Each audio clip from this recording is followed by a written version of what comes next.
আগের পার্টে আমরা দেখেছিলাম নারুতো গারার উপরে আক্রমণ করে, কিন্তু গারার এক এটাকেই নারুতো অনেক দূরে গিয়ে পড়ে। গারা বলে যে তুমি আমার সাথে জিততে পারবে না যতক্ষণ পর্যন্ত তুমি অন্যের জন্য লড়াই করবে।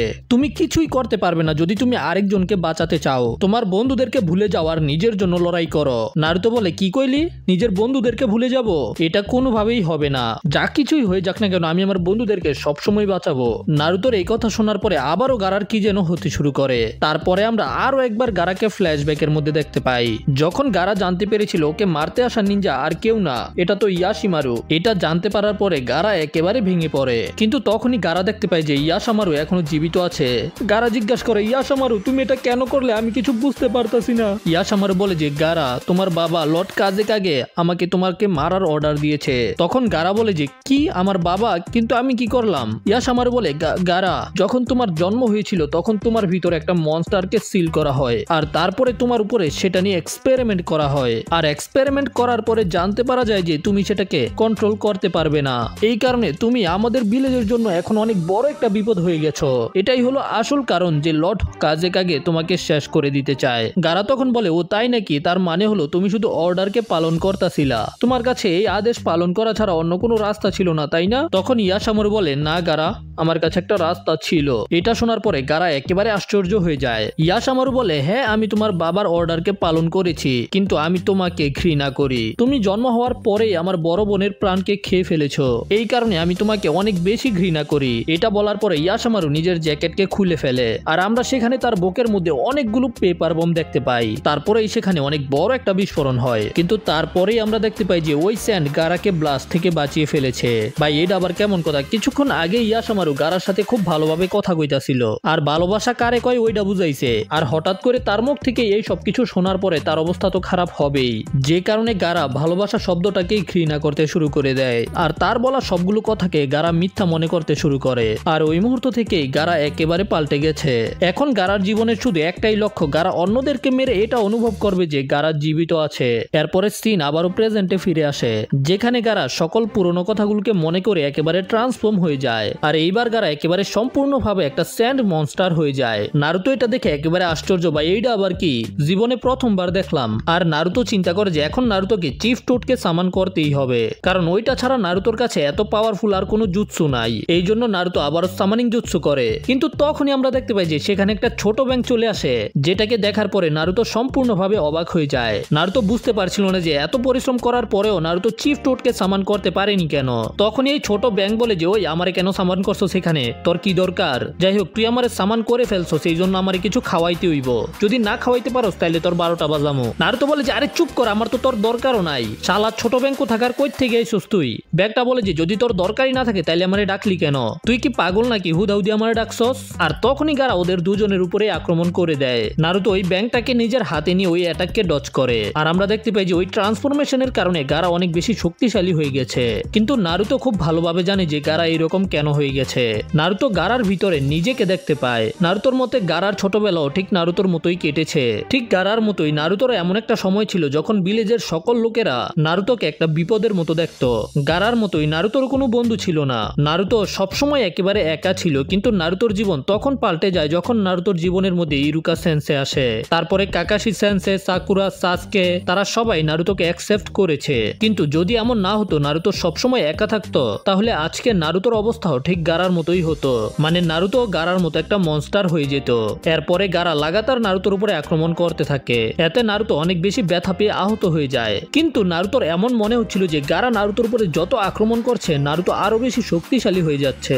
আর নারুতো বারবার নিজের পায়ে দাঁড়িয়ে যাচ্ছিল। এটা দেখে গারা আরো বেশি রাখতে শুরু করে। আমরা দেখতে পাই যে নারুতো একটা কুনের মধ্যে পেপার বম লাগায়, তারপরে মাল্টি শ্যাডো ক্লোন জুৎসুর ব্যবহার করে নিজের ক্লোন বানিয়ে গারার দিকে অনেক দ্রুত গতিতে যেতে শুরু করে। তখনই গারা নারুতোর ক্লোনগুলোকে ধরে ফেলে। কিন্তু আসল নারুতো গারার পিছনে প্রথমে গারার পিছনে আসে আর গারার জায়গা মতো কুনাইকে ঢুকিয়ে দেয়। আর নারুতোর এই টেকনিকের নাম হলো 1000 ইয়ার অফ ডেথ, যেটা আসলে কাকাশির টেকনিক আর কি। আর নারুতোকে এইরকম করতে দেখে সেখানে থাকা সবাই লজ্জা পেয়ে যায়, এমনকি ব্যাংকটাও লজ্জা পেয়ে যায়। কিন্তু তখনই গারা নারুতোকে অনেক জোরে একটা ঘুষি মেরে একেবারে উড়িয়ে দেয়। নারুতো দূরে গিয়ে পড়ে, কিন্তু যেখানে নারুতো কুনাইকে ঢুকিয়ে দিয়েছিল সেখানে পেপার বোমের কারণে অনেক বড় একটা ব্লাস্ট হয়। আর এই ব্লাস্টের কারণে গারার পাছা ফাইটটা যায়, মানে গারার অবস্থা খারাপ হয়ে যায় আর কি।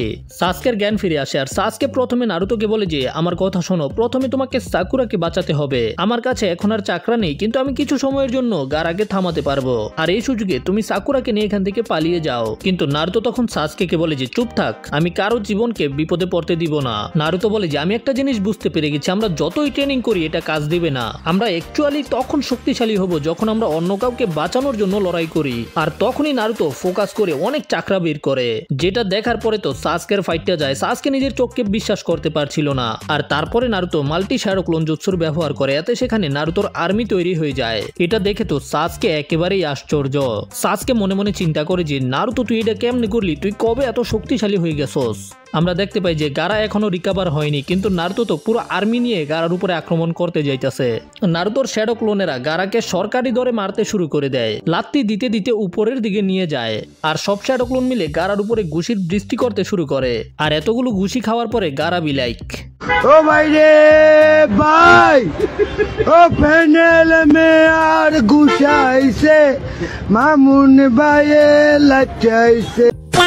যাই হোক, এতগুলো মাইর খাওয়ার পরে গারা নিচে মাটির মধ্যে গিয়ে পড়ে। টেমারি এটা দেখে নিজের চোখে বিশ্বাসই করতে পারছিল না যে গারাকে নারুতো এইভাবে পিটাইতাছে। আর যখনই নারুতো নিজের ফাইনাল অ্যাটাক করতে যাবে তখনই গারা নিজের ফাইনাল ফর্মে চলে আসে, যেখানে গারা অনেক বড় একটা দানবে পরিবর্তন হয়ে যায়। এটা দেখার পরে সাসুকে এবং পাকুন অনেক বেশি অবাক হয়ে যায়। এই মনস্টারটা 9 টেলের মতো বড় ছিল, আর তার একটা অ্যাটাকেই নারুতোর শ্যাডো ক্লোনগুলো গায়েব হয়ে গেছে। আসলে এটাই হলো ওই মনস্টার যেটাকে গারার ভিতরে সিল করা হয়েছে।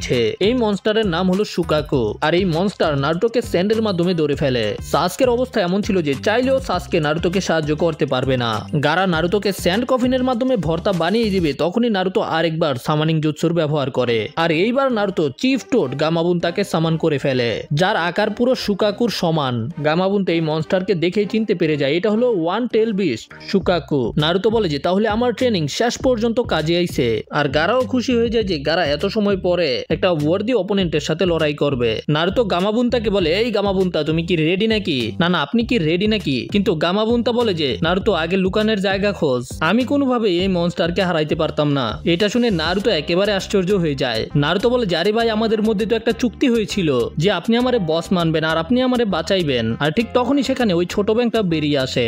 ব্যাংকটা বলে যে আরে পাপা রাজি হয়ে যান, সে আমার জীবন বাঁচিয়েছিল। গামাবুন্তা বলে যে নারুতো তোমারে ধন্যবাদ, তুমি আমার পোলার জীবন বাঁচাইছো। ঠিক আছে, তাইলে আজকে থেকে তুমি আমার বস। তারপরে গামাবুন্তা ওই শুকাকুর উপরে আক্রমণ করে দেয়, আর শুধুমাত্র একটা অ্যাটাক করেই শুকাকুর হাতকে কেটে ফেলে। তখন আমরা জানতে পারি যে গারার চোখগুলো কেন কালো। এমন বলা হয় যে গারা ছোটবেলা থেকে এখন পর্যন্ত ঘুমায়নি। মনে করা হয় যার ভিতরে শুকাকুকে সিল করা হয় সে যদি ঘুমিয়ে যায় তাহলে শুকাকু তার উপরে সম্পূর্ণ কন্ট্রোল পেয়ে যায়। আর শুকাকু বের হওয়ার সাথে সাথেই র্যাম্পেজ শুরু করে দেয়। আর যখনই গারা ঘুমিয়ে যায় তখনই শুকাকু গারাকে সম্পূর্ণভাবে কন্ট্রোল করে ফেলে। তখন আমরা শুকাকুর শব্দ শুনতে পাই। শুকাকু বলে যে ভাই, এটা তো কামাল হয়ে গেছে, এত বছর পরে আমি ফ্রিডম পেয়েছি, এই জন্য তোমরা সবাই মরার জন্য রেডি হয়ে যাও। গামাবুন্তা নারুতোকে বলে যে নারুতো আমার কথা মনোযোগ দিয়ে শোনো, যদি আমরা এই রাক্ষসকে হারাতে চাই তাহলে আমাদেরকে ওই ছেলেটাকে জাগিয়ে তুলতে হবে। তখনই শুকাকু উইন্ড স্টাইল ব্লেড দিয়ে আক্রমণ করে, আর এটার জবাবে গামাবুন্তা ওয়াটার স্টাইল ওয়াটার ব্লেড জুৎসুর ব্যবহার করে। কিন্তু শুকাকুর অ্যাটাক গামাবুন্তার ওয়াটার ব্লেডকে ধ্বংস করে গামাবুন্তার দিকে আসতে থাকে। গামাবুন্তা সেটাকে ধরার চেষ্টা করে কিন্তু ধরতে পারে না। নারুতো বলে যে কি করতেছেন আপনি, আপনি কি পারেন না নাকি? এতে গামাবুন্তা বলে তার হাতের নখগুলো এত ধারালো না, এই কারণে এখন একটাই রাস্তা আছে, আমাদের দুজনকে এখন কম্বিনেশন ট্রান্সফরমেশন জুৎসুর ব্যবহার করতে হবে। পিচ্ছি, যখন আমি তার সামনে যাব তখন তুমি এমন কিছুর চিন্তা করবে যার নখগুলো ধারালো হবে। তারপরে গামাবুন্তা সরাসরি শুকাকুর দিকে যেতে শুরু করে। আর তখনই নারুতো ট্রান্সফরমেশন জুৎসুর ব্যবহার করে, আর একটা বিস্ফোরণের সাথেই তারা সবাই নাইন টেল ফক্সের ট্রান্সফরমেশন হয়ে যায়। কারণ হলো নারুতো নাইন টেল ফক্সের কথা মাথায় রেখে ট্রান্সফরমেশন করেছে। আর নারুতোকে এইরকম করতে দেখে তো সাসুকের জৈলাপুইরা শেষ। এখন নারুতো নাইন টেল ফক্সের ট্রান্সফর্ম হয়ে গেছে, যেটাকে দেখতে অনেক শক্তিশালী লাগছিল। তখন শুকাকু আবার উইন্ড ব্লেড জুৎসু দিয়ে আক্রমণ করে, কিন্তু নাইন টেল এবার স্পিডের সাথে ওই অ্যাটাককে ডজ করে ফেলে। শুকাকু আবার ওই অ্যাটাক করে, কিন্তু এতে কোনো লাভ হয় না। নাইন টেল জাম করে গিয়ে শুকাকুকে নিজের নখ দিয়ে ধরে ফেলে। ঠিক তখনই তাদের ট্রান্সফরমেশন শেষ হয়ে যায়। আর আমরা দেখতে পাই যে গামাবুন্তা শুকাকুকে ধরে রেখেছে। আর নারুতো লাভ দিয়ে শুকাকুর মাথার দিকে যেতে শুরু করে, যেখানে গারা অজ্ঞান হয়ে পড়ে রয়েছে। নারুতো লাভ দিয়ে গারাকে অনেক জোরে একটা ঘুষি মারে, যে কারণে গারা জেগে ওঠে। আর গারা গারার জেগে ওঠার কারণে শুকাকু আবারও গারার ভিতরে সিল হয়ে যায়, কিন্তু গারা এখন অনেক বেশি রেগে রয়েছে, যে কারণে গারা নারুতোর পাকে স্যান দিয়ে ধরে ফেলে। আর যখন গারা বলে যে এখন গারা নারুতোর পাগুলোকে শেষ করে দিবে, তখনই নারুতো ফোকাস করতে শুরু করে যেন নাইনটেল ফক্সের চাকরাকে ব্যবহার করতে পারে। আর নাইনটেল ফক্সের চাকরার কারণেই গারার স্যান সেখান থেকে সরে যায়। নারুতো আবারও স্পিডে গিয়ে গারাকে ঘুষি দিবে, কিন্তু গারা স্যান দিয়ে নারুতোকে ধরে ফেলে, কিন্তু তারপরেও নারুতো নিজের মাথার মাধ্যমে গারার মাথার মধ্যে হিট করে, এতে ওদের দুজনের মাথা থেকেই রক্ত বের হতে শুরু করে। আর তারপরে ফাইনালি শুকাকুর যে বড় বডি ছিল সেটা ভেঙে টুকরা টুকরা হয়ে যায়। আর তারপরে এরা দুজনে একটা গাছের উপরে গিয়ে পড়ে। গামাবুন্তাও সেখান থেকে গায়েব হয়ে যায়। নারুতো এবং গারার মধ্যে এখন আর শক্তি বাকি নেই, কিন্তু এখন ওদের দুজনের মধ্যে লড়াই করার খাজ্জানি রয়ে গেছে। আর ওই চুলকানি মিটানের লেগে ওরা দুজনে একে অপরের দিকে ঘুষি দেওয়ার জন্য যেতে শুরু করে, কিন্তু আমরা দেখতে পাই যে গারা ঘুষি মারতে পারে না, কিন্তু নারুতো অনেক শক্তিশালী একটা ঘুষি গারাকে মেরে দেয়। এরপর এরা দুজনে একসাথে মাটির মধ্যে পড়ে যায়। অন্যদিকে আমরা দেখতে পাই লর্ড হোকাগে এখনো ওরোচিমারুর সাথে লড়াই করছে। সে শিনিগামির মাধ্যমে ওরোচিমারুর সোলকে ধরে ফেলেছে, কিন্তু ওরোচিমারুর ব্লেডের কারণে সেটাকে টেনে বের করে সিল করতে পারছে না। সে এত বেশি ক্লান্ত হয়ে গেছে যে কারণে তার কাছে আর চাকরা নেই। তখনই ওরোচিমারু বলে যে সারুতোবি সেন্সে নিজেকে দেখেন, কিন্তু তারপরেও কেন এত চেষ্টা করতেছেন, আপনি হেরে গেছেন সারুতোবি সেন্সে। লর্ড হোকাগে বলে যে তুমি আমার ভিলেজের লোকেদেরকে দুর্বল মনে কইরো না, আমার ভিলেজের লোকেরা কাউকে ভয় পায় না, নিজের ভিলেজকে বাঁচানোর জন্য তারা তাদের প্রাণও দিতে পারবে। আমি জানি যে আমার এই বুড়ো শরীরের কারণে আমার শক্তি কমে গেছে, আমি দুর্বল হয়ে গেছি, কিন্তু আমি তোমার ভয়ানক উদ্দেশ্যকে কখনোই কমপ্লিট হতে দিব না। ওরোচিমারু বলে যে চাপাবাজি বন্ধ কর বুড়া, আপনি এখন আর কিছুই করতে পারবেন না। ওরোচিমারু তুমি বিপজ্জনক, আর তোমার জুৎসু আরো বেশি বিপজ্জনক। আজকে তুমি যেটা করেছো এটার জন্য আমি তোমাকে সাজা দিব। এখন আমি তোমার সকল জুৎসুকে ছিনিয়ে নিব, আর তুমি ভবিষ্যতে আর কখনো তোমার হাতের ব্যবহার করতে পারবে না। এটা শোনার পরে ওরোচিমারু একেবারে হাক্কা বাক্কা। লর্ড হোকাগের কাছে এখন চাকরা অনেক বেশি কম ছিল, এই কারণে সে ওরোচিমারুর সম্পূর্ণ সোলকে বের করতে পারবে না, কিন্তু ওরোচিমারুর কাছে যত জুৎসু ছিল সেগুলো সে গড অফ ডেথের ভিতরে সিল করে দেয়, যে কারণে ওরোচিমারু আর কখনোই নিজের হাতের ব্যবহার করতে পারবে না, কারণ ওরোচিমারুর অর্ধেক সোলকে শিনিগামির ভিতরে সিল করে দেওয়া হয়েছে। তারপরেই লর্ড হোকাগে মাটির মধ্যে পড়ে যায়। এখন সে নিজের জীবনের শেষ নিঃশ্বাস নিচ্ছিল, আর ওরোচিমারুর দুইটা হাত একেবারে পচে যায়। তখন এনমা লর্ড হোকাগের ভিতর থেকে ওই তলোয়ারটাকে বের করে নিয়ে আসে, আর এনমা অনেক বেশি কষ্ট পায় কারণ এনমা সারুটোবিকে বাঁচাতে পারেনি। তারপরেই এনমা সেখান থেকে গায়েব হয়ে যায়।